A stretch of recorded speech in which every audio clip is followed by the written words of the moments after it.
Are you ready to take your business to the next level and make the money you want so that you can create the impact you desire? Then you're in the right place. It's possible to run a successful business built around your life. Get ready for a little bit of tough love and a whole lot of strategy to grow your business without sacrificing your sanity. If you're ready to get out of your own way and step into the role of CEO, then let's go.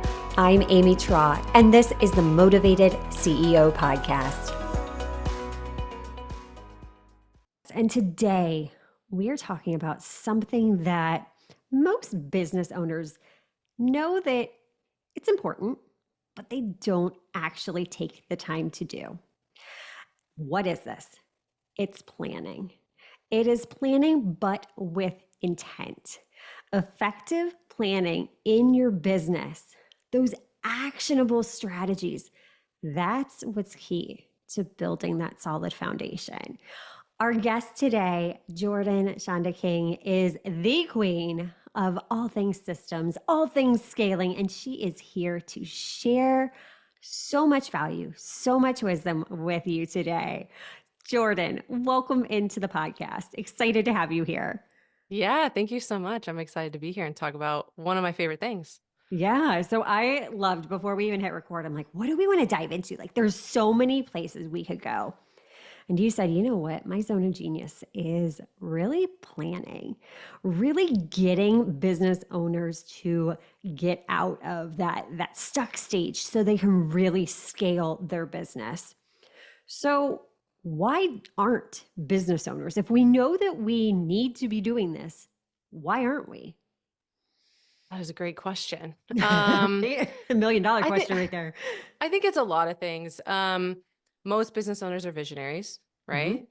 Planning planning is not like a thing that visionaries like to do. They're idea people. They usually go with the flow people.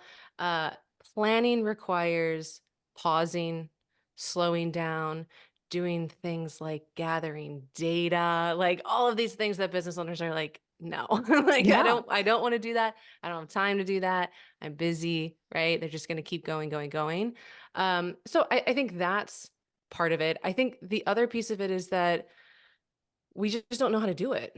Like no one is teaching business owners how to do effective planning. Like where would you even start? You ask business owners that they would be like, I don't know, I set like maybe a revenue goal or something, you know? And that's kind of like they get very surface level with it because no one's showing us how to do this. Yeah. And it's not complicated though. I mean, this is something that I see with clients all of the time. You know, one of the very first things I ask them, like, do you have a business plan? Like, do we have direction as to where we're going? Are we tracking those metrics? Are we tracking the data? And exactly as you said, as business owners, we like being the CEO, we like being the visionary. But are you actually implementing? Are you implementing the things that will move the needle forward? So, where do you advise that if someone's like, oh my gosh, I just totally got called out by this, where do you even have clients start? Yeah. We start with the data. We Yeah. always like almost every answer to every question that I get from clients is, well, what does the data say? Because then we can make a Hmm. really good informed decision, right? And so we always start with the data, and that doesn't need to be overcomplicated. It doesn't need to be intimidating. I think a lot of Right. business owners are intimidated by that, and they get a certain kind of like image in their head of what that means. But this can be super simple. So something as simple as where have your clients come from for the last year? Write it down. This isn't you like doing a survey. This is literally you making a list of all of your clients that have signed on in the last year and making a note next to their names on how they found you. It can be that simple. Then we can we can do some calculations. We can involve some math into the process, which I highly recommend. But the start of it can be very simple and not intimidating. Oh, I love that because, yeah, the simpler the better. When it's simple, it's sustainable. And when you try and get into the thick of it, like, yes, you can get so granular with the data. And this is what I like nerd out on. I love it because the Yeah. data drives decisions. It tells this beautiful story and it takes the emotion out of it. But yeah, it can be very intimidating at first when you're seeing that there's so many things that you could be tracking. That, yeah, just start with something as simple as where are your clients coming in from? Because Yep. oftentimes what we think that where we think that they're coming in from versus where they actually are coming in from can be two totally different places. I notice this a lot with social media. Do you find that as well, that a lot of times clients are spending hours on social media, but that's not really what's converting for them? Yes, all the time. And another thing that I find is that when it comes to client acquisition sources, people kind of weight certain sources higher than others, Mhm. even when it goes against the data. So I get a ton of people who are like, I need to like build this funnel or I need to be doing more on social media. I'm like, okay, well, where are your clients coming from? They're like, okay, we look at the data, 90% of them came from referrals. Well, then why the heck are you spending all of this time trying to design all of these complicated strategies to get clients where your clients are not coming from? Like, clients coming from referrals is not a bad thing. I think most people, business owners, look at that and they're like, oh, this is bad. I need to diversify. Yes, maybe we need to diversify. That's probably a good thing to stack on, but only after we have absolutely exhausted every action that we can take to maximize the thing that we already know is working, which is referrals. Yes. Oh my gosh, preach it. Like, referrals are such a low hanging fruit that I don't feel as though most business owners take advantage of. I mean, right Mhm. there, you're getting such a great potential client because it's someone that's typically worked with you that is referring to another person. They know you, they like you, they trust you. So when a friend tells you about someone that could potentially like solve the problem that you have, yeah, you're going to put a lot more weight on that. It's just like if I wanted to go and hire a plumber, I'm going to ask my friends who they recommend versus just opening up the yellow pages, which don't even exist anymore. Go on Google, that who? Okay, I guess I choose you, maybe. No, I'm asking for that referral. I want to know that it's a good investment of my time, of my energy. So I love that you mentioned that. Do you have any metrics that you like tracking that are kind of out of the box, different ones that are Mm. unique?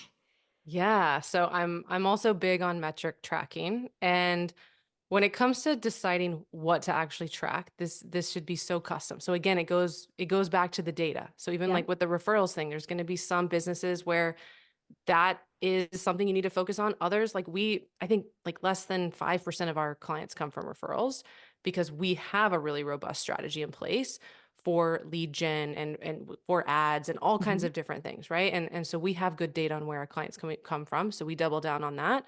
Other businesses are going to be different. So you always start with the data. Same thing goes with metrics. We're always starting with the data and we're also starting with your goals. So your goals are going to determine what you actually need to track. You should not be tracking the same things that everybody else is tracking. Like there is no Yeah. one set of metrics that everyone needs to be tracking. So for us, we know like what our main platforms are. We know where our clients are hanging out. So we're tracking things related to that. We're tracking how many clients we have and our client retention statistics across different offers. Uh, I personally like to pay very close attention to how I'm spending my time as a business owner.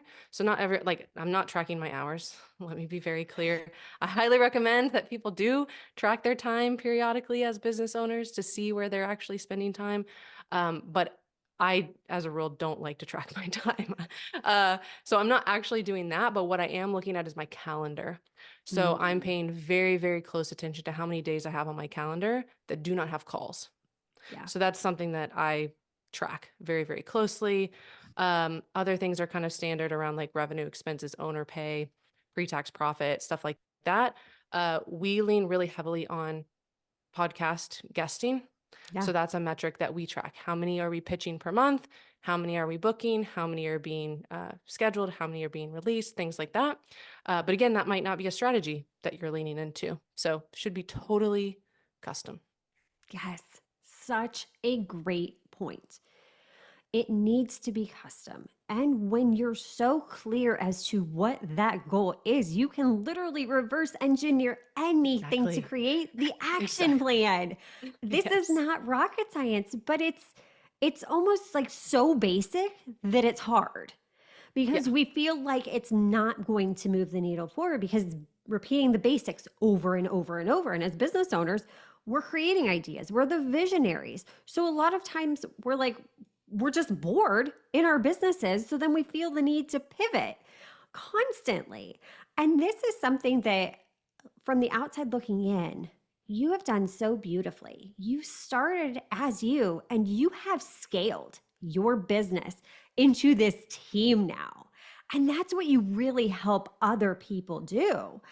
What did that journey look like for you? What did that process look like going from solopreneur to now running this team and truly being the CEO, being the visionary, being the face behind the brand? Yeah, so this is not a typical trajectory. Okay. So let me That's like what I preface. love. I Let me love preface. non-traditional stories. I'm not necessarily saying this is the way that anyone should do it. Um, but I think it's important to have context too, which I'm huge on Yes. talking about context. I think transparency, context, like giving all of the information is super important because someone could hear a snippet of my story, which I'm about to share, and be like, holy smokes, like, wow, that's crazy. But the context is I had been a business owner for almost a decade before I started this business. This is my third business. So this is not it can appear people can make things appear as overnight success if they want to, if they Yep. don't share the context of all that went into it in the past or the resources that they had to contribute and all of those things. So I like to always preface with that. But this business in particular, I started about 3 years ago and quickly found a couple of clients, validated my idea. I was like, okay, this is great. I'm gonna go all in on this business. And I decided to go all in with a cash investment and build out ads, ads straight to my high ticket service. And so I made that big investment. It was about a 20K investment. And then it required me to make about three to $5,000 ad spend investment on top of that every single month for 4 to 6 months. So Mhm. this was not a small investment right off the bat as a brand new business owner. 2 weeks later, I found out I was pregnant. So Oh my I gosh. had like decided to build this business. It was going to be a boutique, like contract COO. I was going to be doing all the things, maybe hire like a small team, and then found out I was pregnant. And I realized, well, this is my second kiddo. I know exactly what my pregnancy is going to be like. I am not going to be able to do this myself. And so I actually hired a team of about a dozen contractors within 30 days of finding out that I was pregnant. So we went from solopreneur to full blown agency within a month. And now we have over 20 team members. So, That is incredible. But what I really appreciate, number one, is you sharing like the context. Like, okay, this is not something I'm advising any of you to do, but you took a bet on yourself. You oh, yeah. knew what you wanted. You knew it was possible because you've built businesses before, but you went all in. You took the risk, and because of the risk, a calculated risk. Let's put a caveat in there, a very calculated strategic risk. Now you're reaping the rewards. Mhm. And I think that's something that a lot of business owners we get tripped up in. We're afraid to go all in and bet on ourselves, to put some skin in the game, to make it happen and scale. But it Mhm. comes down to really being clear on what exactly you want and willing to bet on yourself. Yeah, absolutely. I talk about this a lot too, that the definition of being an entrepreneur is like being the holder of risk. Yeah. It's literally your job. And there's some differences between being an entrepreneur and being a CEO, and it's like a very nuanced thing. And you got to wear both hats most of the Mhm. time, like for businesses that are my size or my client sizes. But uh, that risk piece does not go away. It is just like an integral part of the process, and I do think a lot of people shy away from it, and it's scary. And it's not just about risking money, because I'm definitely not saying like go throw $20,000 at an ad strategy. Like that, like you said, was a calculated risk based on the fact that I already had a validated offer, and Right. I was going to work with someone who had designed a funnel for businesses exactly like mine, right? Like I wasn't just throwing money at it. That wasn't like something that was vetted, but it can also be a risk of your time. Like, Mhm. like everything that we do is a risk of our time. And I still had to put a ton of time investment up front. You can't, it's not just like necessarily one or the other, time or money. Sometimes a lot of times it's both. Yeah. And like I like to think about it as everything being an experiment. I find that Mhm. that can take some of the pressure off of like this big kind of risk factor of running a business. Everything's an experiment, and it can't be, every risk can't be like make it or break it. I have to Yeah. be willing to fail every single time that I take a risk and then have a plan for what I'm going to do after I get the data from that failure. And that has never gone away either. Like we fail all the time still on things that we do. Yeah. I could not agree more. It's like we're so afraid of failing that we never even try. We never put ourselves out there. But that's how we learn. You know, you think about Yep. how we learn to do literally everything in life. From the moment we start walking, what do? We fall down over and over and over.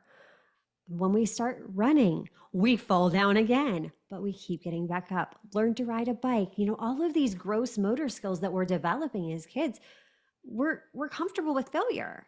But then we get into the school years and then we're conditioned to think failure is bad. Oh gosh, if you fail a test, that's terrible. That's worst case scenario. But what I've learned now is I've almost had to unlearn that pattern Oh of yeah. thinking. And now I challenge myself, okay, let's just try it. Just completely detaching from the outcome and leveraging the data. Exactly as you said, because it's all an experiment. Just because something I tried didn't work, okay, that's data. If something I tried Yep. did work, it's data. Like neither one of those. I think it's important that we maintain that neutral position with failures as well as our successes so that we can double down on what worked and then let go of what didn't. And just know over time that, okay, we might have to adjust course a little bit. And that's okay. Like, no big deal. It is what it is, right? But we're so Exactly. wrapped up in the emotion of it I know. that we get in our heads. And I just see so many amazing entrepreneurs. They're like, okay, I'm just going back to a 9 to 5 because they don't have that tolerance to it. Yep. Yeah, and it's a muscle. Like It I is. am I'm the same way. Like I was a straight A student, Yep. perfectionist, like never failed in my life, right? Same. Yeah. And then I feel so thankful that I had my first two businesses because Mhm. that was where I really had to learn and flex my muscle of experimenting and failing and trying things. And it gets so much easier over time. I just had a conversation with a client earlier today and they're like, oh, I have this idea. I kind of thinking about like, what if I package my offer this way? I'm like, go write an email and send it to your list right now. Like that, you want to find out if it's a good idea or not, go sell it like today. If people will buy it or they won't buy it. Like it's literally that easy. You don't have Right. to build it up into your head as this thing that you need to create and put this perfect, pretty bow around. Like just try it. Like what's the lowest stakes way that we can test these ideas, get them out there, get the data, iterate on it, optimize on it. Like the more things you try, the faster you're going to go, the more you're going to learn all of the things, you know? Yeah. Yeah, I agree. I'm always saying, action creates momentum, momentum creates results. But until you get into action, you're not going to have any of this amazing information. Now, Mm-hmm. I would love to know because, I come from very similar background, the overachiever, perfectionist, straight A's. What did your family think, as you were like, hey, guess what? I'm going to do this thing. Did you encounter any resistance or have they, since you've built businesses before, come to be like, okay, it's fine? Yeah, I think it's been a little bit of both because Hmm. it's been interesting. So my grandpa, he was a dentist Hmm. all when I was growing up, and so that's a family business. That Yeah. that is entrepreneurship right there. It's a little bit different, but uh, I had that background, which I'm thankful for, and so my family has an understanding of what it's like to run a business. My first business I actually co-founded with my mom. So that's also kind of an interesting thing of she saw that. But I think it's been a little bit of both. The online space is different, right? And so it's harder for people to wrap their head around like, what do you mean you like get on calls and people pay you money for it? You Right. know? So yeah, they're supportive. I think it's the entrepreneurial spirit is definitely like ingrained in my family, but also there's been a little bit of like a learning curve for Sure. me to like make sense of it to them, you know? Yeah. Yeah, especially in the online space. It's so weird. I have a grandma that's 90 and she's like, "What do you do? You make money that way? What? I don't understand." And it's like, it's okay, grandma. It's fine. Exactly. And You talk to strangers but on the internet all day? Yes. right, And people pay exactly. me. Right. And it sounds bizarre. It It sounds does. so bizarre, but I think we almost have to be a little bit delusional. Like, okay, don't worry about it. I'm fine. I'm paying the bills. Like, it's not a big deal. But when there is that little inkling of doubt, those naysayers out there. I remember when I went from a very secure 9 to 5, that I had worked, I had a license, like all of these things into entrepreneurship full time. My family thought I was nuts. My immediate Yeah, family, they were awesome, but like my mom, my dad, they were like, "What the heck are you doing?" But now looking back, I realized they were just trying to keep me safe. It's exactly. because they didn't Yeah. know any different. They're of that generation where you go to work, you work until you retire, and then you retire, and then you do the things. And I'm like, but I don't want to wait till then to do the things. What about today? I want to do the Yeah. things now. Stability. They Yeah, prioritize stability a lot more for right. sure. Exactly. Exactly. But in the online space, it's easy to have that perception skewed. And going back to context, I think that's something that's so, so important as entrepreneurs, that we're uncovering the context behind some of these posts we see on social media, because Mhm. it is very easy for others to hide the context, for them to just show up and be like, "Oh, you can make 50K in 1 month, by starting a new business." And it's like, okay, but can you? What's your profit margin behind it? What are all those metrics? I would love to hear your thoughts on this. Oh, I've got lots of Let's get thoughts on spicy. this.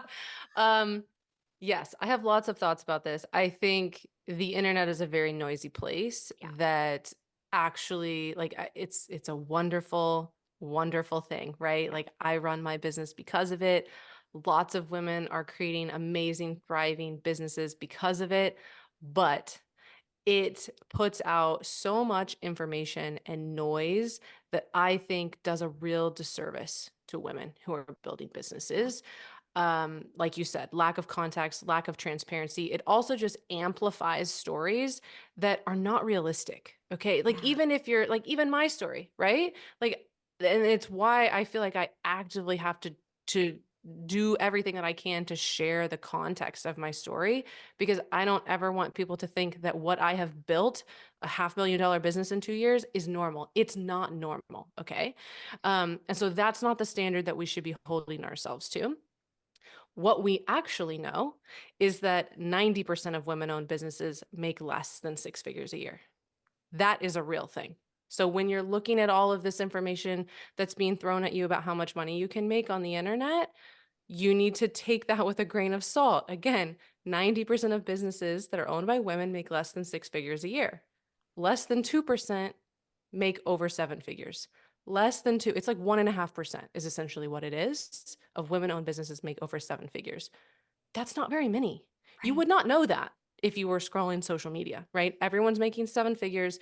They did it overnight by, like, I don't know, traveling to another country and like And starting a just sitting blog or there something. manifesting everything. Yes. Yes. Okay. So like it sets unrealistic standards that then makes everyone feel like failures. And Yeah. I know that because that's exactly how I felt. Even Mhm. as I was building a $500,000 business so quickly, I was still feeling like, oh, but I haven't done it fast enough. Right. And oh, I'm a failure if I don't hit 7 figures by my third year. What kind of crazy, what, like, that's crazy. Why would Yeah. that's not a normal growth trajectory at all. So we just have to be really, really careful about the information that we're consuming, who we're following, and the standards and expectations that we're setting for ourselves. Thank you. Preach it, mama. Oh my goodness. I cannot agree more. Social media, it can be such a blessing and such a curse all at the same time. But like you said, it's so much noise that we lose sight of our own thoughts, our own desires, our own goals. And we start to base our worth off of some random stranger on the internet that has convinced us that you should be able to just sit there on a beach and make 10K a month.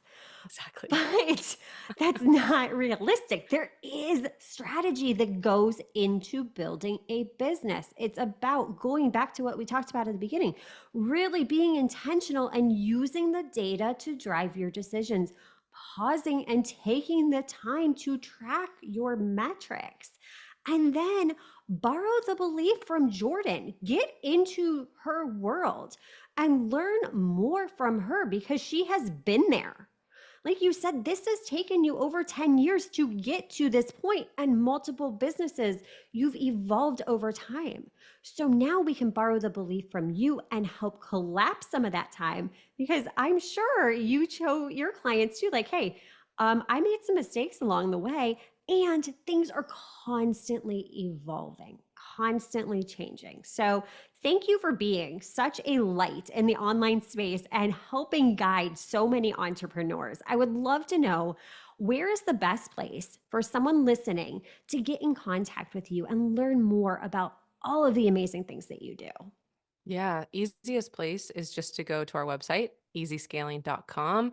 You can find our social media handles on there. You can find all the things. We've got a ton of free resources around planning, around scaling.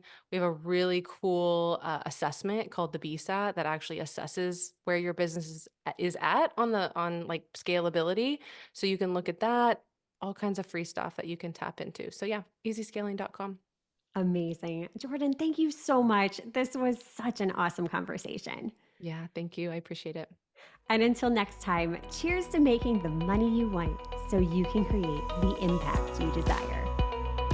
Are you loving what you're hearing? Do us a favor and hit that subscribe button so you don't miss an episode.